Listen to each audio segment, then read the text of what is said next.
le voisin prend le micro. Pour 7 minutes, on a dit. Oui, d'accord. Nous ne nous étions pas concertés, puisqu'on ne se connaissait pas avant, mais ce que j'ai envie de dire va tout à fait dans le sens de ce que mon collègue de droite a indiqué. D'abord, juste une seconde sur au nom de quoi je parle. Bon, j'étais professeur à l'Université de Lyon.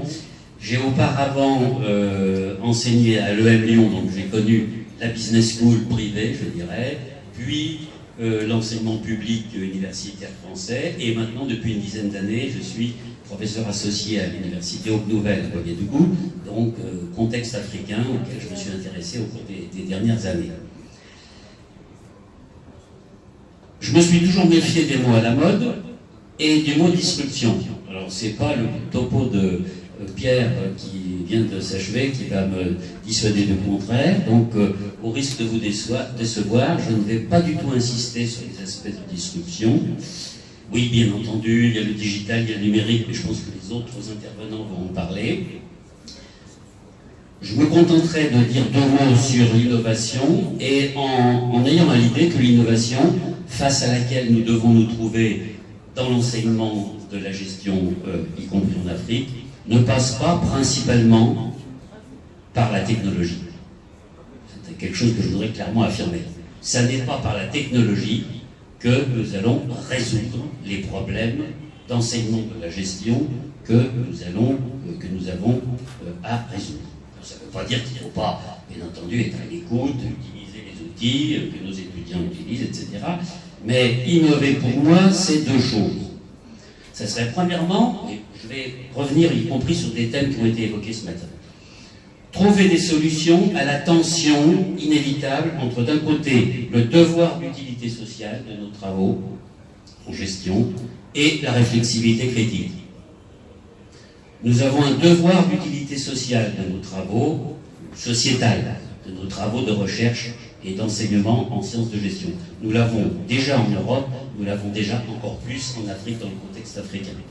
D'où le fait que, modestement, dans notre cas, à Ouagadougou, on essaie de pousser à choisir des sujets de mémoire ou de thèse qui soient embrayés le plus possible sur du concret, du local, de l'adapter au contexte. Mais en même temps, réflexivité critique, ça veut dire ne pas être à la remorque des entreprises ou des décideurs et prendre du recul par rapport aux concepts qui nous viennent d'un peu partout. Donc là, je ne développe pas puisque ça vient d'être évoqué. Innover, ça voudrait dire aussi essayer de trouver des solutions, c'est ce que nous essayons de faire modestement à Ouagadougou, dans la tension entre principes mondiaux, je dirais pas universels, et africanité. Alors, principes mondiaux, oui, il y a des principes mondiaux, on peut y travailler, notamment par la rigueur méthodologique. Ce que nous enseignons dans l'enseignement de gestion, en termes de capacité de rédaction, on en a parlé ce matin, de plans, de méthodologie de recherche. Si on veut être crédible, si on veut être sérieux au plan international, il n'y a pas de raison qu'on ne le soit pas en Afrique. On a des efforts à faire de ce côté-là. Et alors peut-être, je sais bien que certains proposent une épistémologie qui soit systématiquement africaine, qui soit purement africaine, en rejetant l'épistémologie importée de l'Occident. C'est un autre débat, mais je crois quand même qu'en sciences de gestion, il y a des principes épistémologiques et méthodologiques sur lesquels nous avons des progrès à faire et que l'enseignement peut être fondé largement là-dessus. Étant plutôt qualitativiste, j'insiste beaucoup sur la méthodologie qualitative, parce que je crois qu'elles sont bien adaptées au contexte africain, et on a énormément de choses à faire pour former, pour développer nos étudiants, nos cadres de formation continue. Mais en même temps, incitation à la contextualisation africaine. Et bien souvent, moi depuis quelques années, alors on essaie de corriger le tir, mais j'ai des étudiants qui proposent, même des cadres, qui proposent une revue de littérature dans laquelle on va citer le dernier professeur de l'université du Wisconsin, complètement inconnu, mais qu'on a trouvé avant-hier sur une base de données, et donc on va citer un nom anglo-saxon parce que ça fait mieux, entre parenthèses 2018, parce que bien entendu, il n'y a que ce qui vient d'être produit qui est valable, bien entendu, tout ce qu'on a dit avant, ça va. Donc évidemment, on cite des derniers articles qui, comme par hasard, sont américains, et ensuite on passe au cas de la gestion des déchets à Ouagadougou. Mais attendez, il y a quand même peut-être un certain nombre d'échelons intermédiaires dans la réflexion, qui est notamment, bon, bah, d'où s'est sorti ce concept américain, etc. Voilà. Et puis ensuite, quel est le contexte africain, et après, quel est le contexte burkinabé, et éventuellement les spécificités de Ouagadougou, si je prends cette ville-là, on pourrait dire pareil pour Dakar. Donc là, effectivement, cette contextualisation africaine, finalement, reste largement à faire, me semble-t-il. Bon, nous avons beaucoup de progrès, vous avez beaucoup de progrès en tant qu'universitaire africain à le faire, et je pense que là, ce serait véritablement innovant, ça serait peut-être pas disruptif, mais ça serait innovant que de trouver des solutions, effectivement, pédagogiques ou de contenu dans ce domaine.